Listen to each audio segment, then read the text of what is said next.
ಹೌದು, ಈ ಹಿಂದೆ ಗಿಡಗಂಟಿಗಳು ಬೆಳೆದು ಅಧ್ವಾನವಾಗಿರುವ ಸ್ಮಶಾನಗಳ ಬಗ್ಗೆ ಸಿಟಿವಿ ನ್ಯೂಸ್ ವಿಶೇಷ ವರದಿ ಪ್ರಸಾರ ಮಾಡಿತ್ತು. ಅಲ್ಲದೆ ಮಹಾಲಯ ಅಮಾವಾಸ್ಯೆ ವೇಳೆಗೆ ಸ್ಮಶಾನಗಳು ಸ್ವಚ್ಛ ಮಾಡಿ ಸಾರ್ವಜನಿಕರಿಗೆ ಸಹಕರಿಸಬೇಕಾದ ಹೊಣೆ ನಗರಸಭೆ ಮೇಲಿದೆ ಎಂದು ಹೇಳಲಾಗಿತ್ತು. ಅದೇ ಸಮಯಕ್ಕೆ ನಗರಸಭೆಗೆ ನೂತನ ಸಾರಥಿಗಳು ಬಂದಿದ್ದು, ಪ್ರಸ್ತುತ ಪಿತೃಪಕ್ಷಗಳು ನಡೆಯುತ್ತಿದ್ದು ಶೀಘ್ರದಲ್ಲಿಯೇ ಮಹಾಲಯ ಅಮಾವಾಸ್ಯೆ ಆಗಮಿಸಲಿದೆ. ಮಹಾಲಯ ಅಮಾವಾಸ್ಯೆ ದಿನ ಅಗಲಿದ ಹಿರಿಯರಿಗೆ ಪೂಜೆ ಸಲ್ಲಿಸುವುದು ಹಿಂದೂಗಳಲ್ಲಿ ಸಂಪ್ರದಾಯವಾಗಿದ್ದು, ಅಂದು ಜನರಿಗೆ ತೊಂದರೆಯಾಗದ ರೀತಿಯಲ್ಲಿ ಸ್ವಚ್ಛತಾ ಕಾರ್ಯಕ್ರಮ ಹಮ್ಮಿಕೊಂಡಿದ್ದರು. ಅಲ್ಲದೆ ನಿನ್ನೆ ತಾನೇ ಚಿಕ್ಕಬಳ್ಳಾಪುರದ ಬಸಪ್ಪನ ಛತ್ರದ ಆವರಣದಲ್ಲಿದ್ದ ಕಲ್ಯಾಣಿ ಸ್ವಚ್ಛಗೊಳಿಸಲಾಗಿತ್ತು. ಸ್ವಚ್ಛ ಭಾರತ್ ಅಭಿಯಾನದಡಿ ಗಣಿ ಮತ್ತು ಭೂ ವಿಜ್ಞಾನ ಇಲಾಖೆ ಅಧಿಕಾರಿಗಳ ನೇತೃತ್ವದಲ್ಲಿ ಜಿಲ್ಲಾಧಿಕಾರಿಗಳು, ಜಿಲ್ಲಾ ಪೊಲೀಸ್ ವರಿಷ್ಠಾಧಿಕಾರಿಗಳು, ಜಿಲ್ಲಾ ಪಂಚಾಯಿತಿ ಸಿಇಒ ಸೇರಿದಂತೆ ಇತರೆ ಜಿಲ್ಲಾ ಮಟ್ಟದ ಅಧಿಕಾರಿಗಳು ಕಲ್ಯಾಣಿ ಸ್ವಚ್ಛತೆಯಲ್ಲಿ ಭಾಗವಹಿಸಿದ್ದರು. ಅಂದು ಆರಂಭವಾಗಿರುವ ಸ್ವಚ್ಛತಾ ಅಭಿಯಾನ ಅಕ್ಟೋಬರ್ 2ರವರೆಗೂ ಮುಂದುವರಿಸಲು ನಗರಸಭೆ ಅಧ್ಯಕ್ಷ, ಉಪಾಧ್ಯಕ್ಷರು ನಿರ್ಧರಿಸಿದ್ದು, ಪ್ರತಿನಿತ್ಯ ಸ್ವಚ್ಛತಾ ಕಾರ್ಯಕ್ರಮಗಳನ್ನು ಹಮ್ಮಿಕೊಳ್ಳುವುದಾಗಿ ಪ್ರಕಟಿಸಿದ್ದಾರೆ. ನಗರಸಭೆ ಅಧ್ಯಕ್ಷ ಗಜೇಂದ್ರ ಹಾಗೂ ಉಪಾಧ್ಯಕ್ಷ ನಾಗರಾಜ್ ಜೆ ನೇತೃತ್ವದಲ್ಲಿ ಇಂದು ನಗರಸಭೆ ವ್ಯಾಪ್ತಿಯ ಸ್ಮಶಾನಗಳ ಸ್ವಚ್ಛತಾ ಕಾರ್ಯ ಕೈಗೊಂಡಿದ್ದು, ನಗರಸಭೆ ಆರೋಗ್ಯ ವಿಭಾಗದ ಅಧಿಕಾರಿಗಳು ಅಧ್ಯಕ್ಷ, ಉಪಾಧ್ಯಕ್ಷರಿಗೆ ಸಾಥ್ ನೀಡಿದರು.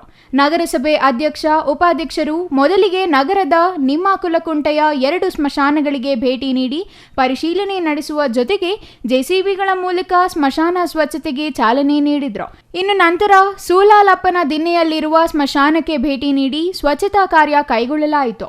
ಅಲ್ಲದೆ ಸೂಲಾಲಪ್ಪನ ದಿನ್ನೆ ಪ್ರದೇಶದಲ್ಲಿ ಈಗಾಗಲೇ ನಿರ್ಮಾಣವಾಗಿ ಉದ್ಘಾಟನೆಗೆ ಸಿದ್ಧವಾಗಿರುವ ಅನಿಲ ಚಿತಾಗಾರಕ್ಕೆ ಭೇಟಿ ನೀಡಿದ ಅಧ್ಯಕ್ಷ, ಉಪಾಧ್ಯಕ್ಷರು ಸಿದ್ಧರಾಗಿರುವ ಚಿತಾಗಾರವನ್ನು ಪರಿಶೀಲಿಸಿ ಆದಷ್ಟು ಶೀಘ್ರದಲ್ಲಿ ಚಿತಾಗಾರಕ್ಕೆ ಚಾಲನೆ ನೀಡುವ ಭರವಸೆಯನ್ನು ನೀಡಿದರು.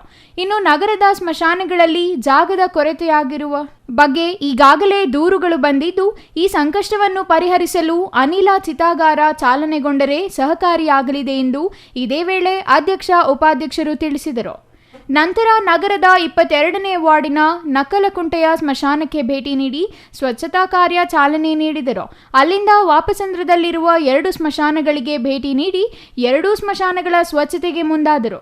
ಎಲ್ಲ ಸ್ಮಶಾನಗಳ ಸ್ವಚ್ಛತೆಗೆ ಚಾಲನೆ ನೀಡಿದ ನಂತರ ಮಾತನಾಡಿದ ನಗರಸಭೆ ಅಧ್ಯಕ್ಷ ಗಜೇಂದ್ರ ಅವರು, ಪ್ರಸ್ತುತ ಪಿತೃಪಕ್ಷಗಳು ನಡೆಯುತ್ತಿದೆ. ಅಕ್ಟೋಬರ್ 2ರಂದು ಮಹಾಲಯ ಅಮಾವಾಸ್ಯೆ ಇದ್ದು, ಅಂದು ಅಗಲಿದ ಹಿರಿಯರಿಗೆ ಪೂಜೆ ಸಲ್ಲಿಸುವ ಸಂಪ್ರದಾಯ ಹಿಂದೂ ಸಮುದಾಯದಲ್ಲಿದೆ.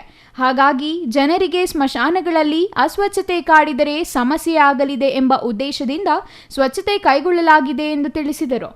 ಇವತ್ತು ಮಹಾಲಯ ಅಮಾವಾಸ್ಯೆ ಇರುವುದರಿಂದ ಎಲ್ಲ ಹಿರಿಯರಿಗೆ ಪೂಜೆ ಮಾಡ್ತಕ್ಕಂಥ ಸಂಪ್ರದಾಯ ಇರೋದ್ರಿಂದ ನಗರಸಭೆ ವತಿಯಿಂದ ಎಲ್ಲ ಸ್ಮಶಾನಗಳನ್ನು ಸ್ಥಳಕ್ಕೆ ಭೇಟಿ ನೀಡಿ ಎಲ್ಲ ನಮ್ಮ ನಗರಸಭಾ ಸದಸ್ಯರು, ನಮ್ಮ ಅಧಿಕಾರಿಗಳು, ಹೆಲ್ತ್ ಇನ್ಸ್ಪೆಕ್ಟರ್ಸು ಎಲ್ಲ ಜೊತೆಯಲ್ಲಿ ಒಟ್ಟುಗೂಡಿ ಎಲ್ಲ ಸ್ಮಶಾನಗಳನ್ನು ಕ್ಲೀನು ಒಂದು ವಾರದಿಂದ ಹಮ್ಮಿಕೊಂಡಿದ್ದೀವಿ. ಇನ್ನು 2-3 ದಿನ ಇರೋದ್ರಿಂದ ಎಲ್ಲ ಪೂರ್ಣ ಆಗ್ತಕ್ಕಂಥ ಕೆಲಸವನ್ನು ನಮ್ಮ ಜವಾಬ್ದಾರಿ ಆಗಿದೆ.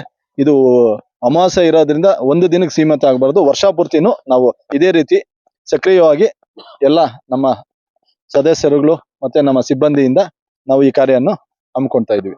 ಮತ್ತೆ ಇವತ್ತು ನಮಗೆ ನಗರಕ್ಕೆ ಚಿತಾಗಾರವನ್ನು ಕಳೆದ ಬಾರಿ ನಮ್ಮ ಮಂತ್ರಿಗಳಾಗಿದ್ದಂಥ ಡಾಕ್ಟರ್ ಸುಧಾಕರ್ ಅಣ್ಣ ಅವರು ಚಿತಾಗಾರವನ್ನು ಅವರ ಅವಧಿಯಲ್ಲಿ ಮಾಡಿಕೊಟ್ಟಿದ್ರು. ಅದು ಈಗ ಇನ್ನೇನು ಉದ್ಘಾಟನೆಗೆ ಹಂತದಲ್ಲಿದೆ. ಇವತ್ತು ಪರಿಶೀಲನೆ ಮಾಡಿ ಸಣ್ಣ ಪುಟ್ಟ ಏನೇನು ಅಲ್ಲಿ ಸಮಸ್ಯೆಗಳಿತ್ತು ಅದನ್ನೆಲ್ಲ ಅತಿ 2 ವಾರದಲ್ಲಿ ಬಗೆಹರಿಸ್ಕೊಡ್ತೀನಿ ಅಂತೇಳಿ ಗುತ್ತಿಗೆದಾರರು ತಿಳಿಸಿದ್ದಾರೆ. ಅದನ್ನ ಇನ್ನ ಒಂದು ಕೆಲವೇ ದಿನಗಳಲ್ಲಿ ಅದು ಲೋಕಾರ್ಪಣೆ ಆಗಲಿದೆ. ನಮ್ಮ ನಗರಕ್ಕೆ ಅದು ಅವಶ್ಯಕತೆ ಇದೆ. ಅದು ಲೋಕಾರ್ಪಣೆ ಆದ ನಂತರ ಎಲ್ಲರೂ ಬಳಸ್ಕೊಬಹುದು ಅಂತೇಳಿ. ಅಲ್ಲದೆ ಸ್ಮಶಾನಗಳಲ್ಲಿ ಗಿಡಗಂಟಿಗಳು ಬೆಳೆದು ಸಮಾಧಿಗಳೇ ಕಾಣಿಸದ ಸ್ಥಿತಿ ಇದೆ.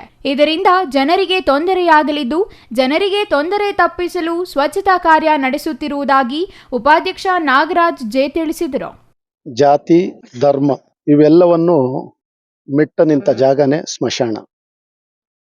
ಇಂಥ ಒಂದು ಸ್ಮಶಾನವನ್ನು ಸ್ವಚ್ಛತಾ ಕಾರ್ಯ ಕೈಗೆತ್ತಿಕೊಳ್ಳೋದಕ್ಕೆ ಈಗಾಗಲೇ ನೂತನವಾಗಿ ಅಧ್ಯಕ್ಷರು, ಉಪಾಧ್ಯಕ್ಷರು, ನಗರಸಭಾ ಸದಸ್ಯರುಗಳೆಲ್ಲನೂ ಸುಮಾರು 3 ದಿನಗಳಿಂದ ಸತತವಾಗಿ ಸ್ವಚ್ಛತಾ ಕಾರ್ಯದಲ್ಲಿ ತೊಡಗಿರುವುದು ಬಹಳ ಜವಾಬ್ದಾರಿ ಕೆಲಸ ಆಗಿದೆ. ಅದೇ ರೀತಿ ಪೌರ ಕಾರ್ಮಿಕರು ಕೂಡ ಈ ದಿನನೂ ಕೂಡ ರಜಾ ಇದ್ರೂ ಕೂಡ ಬಂದು ಕೆಲಸ ಕೈಗೆತ್ಕೊಂಡಿದ್ದಾರೆ.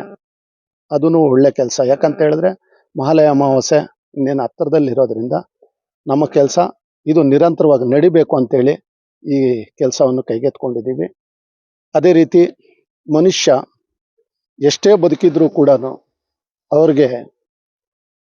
ಅವ್ರಿಗೆ ಯಾವುದಾದ್ರೂ ಒಂದು ಸ್ಥಳ ಅಂತ ಹೇಳಿದ್ರೆ ಅದು 3 ಅಡಿ 6 ಅಡಿ ಅಂಥ ಒಂದು ಜಾಗನ ಸ್ವಚ್ಛತಾ ಕಾರ್ಯನ ನಮ್ಮ ಅವಧಿಯಲ್ಲಿ ನಿರಂತರವಾಗಿ ಅಂದರೆ ತಿಂಗಳಿಗೊಮ್ಮೆ ಆದರೂ ಕೂಡ ಕ್ಲೀನ್ ಮಾಡ್ಕೊಳ್ತಾ ಬಂದರೆ, ವರ್ಷಕ್ಕೊಮ್ಮೆ ಮಾಡ್ತಾ ಇದ್ರು ಹಿಂದೆಯಿಂದ, ನಾವು ತಿಂಗಳಿಗೊಮ್ಮೆ ಆದರೂ ಒಂದು ಸಾರಿ ಆದ್ರೂ ಮಾಡ್ಕೊಳ್ತಾ ಬಂದರೆ ಇಂಥ ಒಂದು ದಟ್ಟವಾಗಿ ಬೆಳಿಲಿಕ್ಕೆ ಸಾಧ್ಯ ಆಗಲ್ಲ ಅಂತೇಳಿ ಈಗಾಗಲೇ ಅಧ್ಯಕ್ಷರು, ನಾವು ಮತ್ತು ಸದಸ್ಯರುಗಳೆಲ್ಲ ಚರ್ಚೆ ಮಾಡ್ಕೊಂಡಿದ್ದೀವಿ.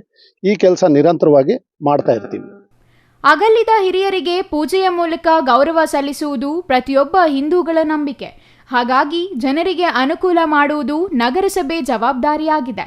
ಅಲ್ಲದೆ ಈಗಾಗಲೇ ನಗರಸಭೆಯಿಂದ ಸ್ವಚ್ಛತಾ ಅಭಿಯಾನ ಆರಂಭಿಸಿದ್ದು, ಅದರ ಮುಂದುವರಿದ ಭಾಗವಾಗಿಯೂ ಸ್ವಚ್ಛತಾ ಕಾರ್ಯ ಕೈಗೊಳ್ಳಲಾಗಿದೆ ಎಂದು ತಿಳಿಸಿದರು. ಇನ್ನು ಕಳೆದ ದಿನವೇ ನಗರದ ಬಸಪ್ಪನ ಛತ್ರದ ಕಲ್ಯಾಣಿ ಸ್ವಚ್ಛತೆ ಮೂಲಕ ನಗರದಲ್ಲಿ ಸ್ವಚ್ಛ ಭಾರತ್ ಅಭಿಯಾನಕ್ಕೆ ಚಾಲನೆ ನೀಡಲಾಗಿದೆ. ಕಂದವಾರದಲ್ಲಿರುವ ಪೌರ ಕಾರ್ಮಿಕರ ಕಾಲೋನಿಯಲ್ಲಿಯೂ ಈಗಾಗಲೇ ಸ್ವಚ್ಛತೆಯ ಬಗ್ಗೆ ಅರಿವು ಮೂಡಿಸುವ ಕೆಲಸ ಮಾಡಲಾಗಿದೆ. ಇಂದು ಸ್ಮಶಾನಗಳ ಸ್ವಚ್ಛತೆಗೆ ಚಾಲನೆ ನೀಡಲಾಗಿದ್ದು, ಅಕ್ಟೋಬರ್ 2ರವರೆಗೆ ಈ ಸ್ವಚ್ಛತಾ ಅಭಿಯಾನ ಮುಂದುವರಿಯಲಿದೆ. ಪ್ರತಿನಿತ್ಯ ಒಂದು ವಿನೂತನ ಸ್ವಚ್ಛತಾ ಕಾರ್ಯಗಳ ಮೂಲಕ ಅಭಿಯಾನ ಮುಂದುವರಿಯಲಿದೆ ಎಂದು ಉಪಾಧ್ಯಕ್ಷ ನಾಗರಾಜ್ ಜೆ ತಿಳಿಸಿದರು. Nandakumar, CTV news, Chikkaballapur.